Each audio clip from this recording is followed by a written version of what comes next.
Hi everyone, আসসালামু আলাইকুম। আশা করছি আপনারা সবাই ভালো আছেন। আমিও আল্লাহর রহমতে ভালো আছি।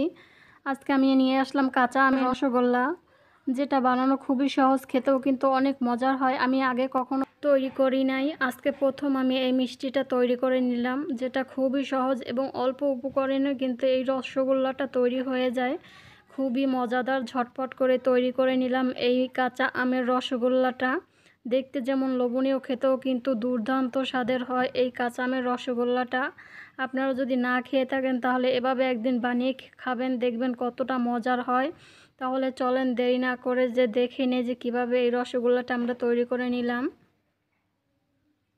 প্রথমে এইখানে আমি নিয়েছি দুধ, লিকুইড দুধ। আপনারা পরিমাণ অনুযায়ী নেবেন দুধটা। আর দরকার হবে কাঁচা আম আমাদের। এইখানে আমি নিয়েছি কাঁচা আম দুইটা, খুব সুন্দরভাবে ছিলে নিয়েছি। এখন আমি একটা গ্রেটারের সাহায্যে গ্রেট করে নিতে হবে। সাধারণত আমাদের এই কাঁচা আমের রসটার প্রয়োজন, সেই জন্য আমটাকে খুব ভালো করে গ্রেট করা হয়ে গেছে, দেখতে পাচ্ছেন।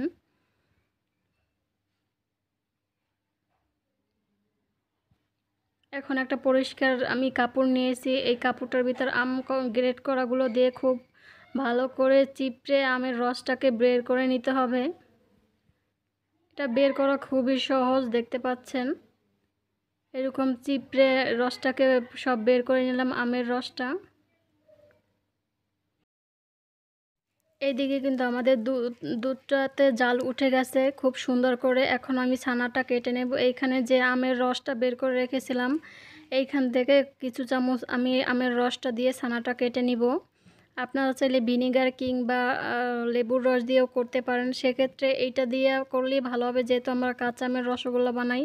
সেই জন্য এটা দিয়ে করলে কি কাঁচা আমের একটা স্মেল থাকবে মিষ্টিতে, সেই জন্য এই আম দিয়ে চেষ্টা করবেন ছানাটা কেটে নেওয়ার। দেখতে পাচ্ছেন খুব সুন্দরভাবে ছানাটা কেটে গেছে। এখন আমি পরিষ্কার একটা কাপড়ে আমি ঢেলে নিলাম, আর দিয়ে সাথে সাথে ঠান্ডা পানি দিয়ে দিতে হবে।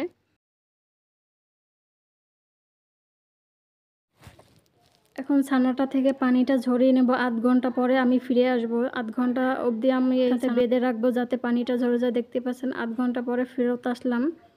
এদিকে কিন্তু আমাদের ছানাটা থেকে খুব সুন্দরভাবে পানিটা ঝরে গেছে। এখন হাতের তালু দিয়ে ছানাটাকে মতে নিতে হবে। এই কাজটা খুব সুন্দরভাবে করতে হবে, তাহলে মিষ্টিগুলো সফট এবং ফাটবে না।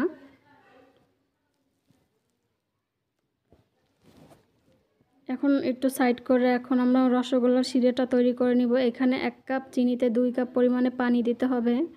দিয়ে ভালো করে নাড়াচাড়া করে চুলার আঁচটাকে জ্বালিয়ে দেব। এখন শিরাটা হতে থাক, এই পর্যায়ে আমি মিষ্টিগুলো তৈরি করে নেব। আবার কিছুক্ষণ হাতে তালুর সাহায্যে মতে নেব ছানাগুলো। খুব ভালো করে কিছুক্ষণ মতে নিয়েছি। এখন বাইন্ডিংয়ের জন্য 1 চামচ পরিমাণে ময়দা, একটু পরিমাণে আমি দিয়ে দেব বেকিং পাউডার। এটা স্কিপ হয়ে গেছে, আপনারা অল্প পরিমাণে একটু বেকিং পাউডার দিয়ে দেবেন, তাহলে মিষ্টিগুলো খুব সুন্দরভাবে হবে। আর অল্প পরিমাণে ফুড কালার, এটা অপশনাল, আপনারা চাইলে দিতে পারেন। আমি এই সৌন্দর্যের জন্য দিলাম, অথবা আপনারা নাও দিতে পারেন। দেখতেই পাচ্ছেন খুব সুন্দরভাবে আমাদের কিন্তু ছানাটা মতে নেওয়া হয়ে গেছে। এখন মিষ্টিগুলো খুব সুন্দর করে শেপ করে নেব গোল আকারে।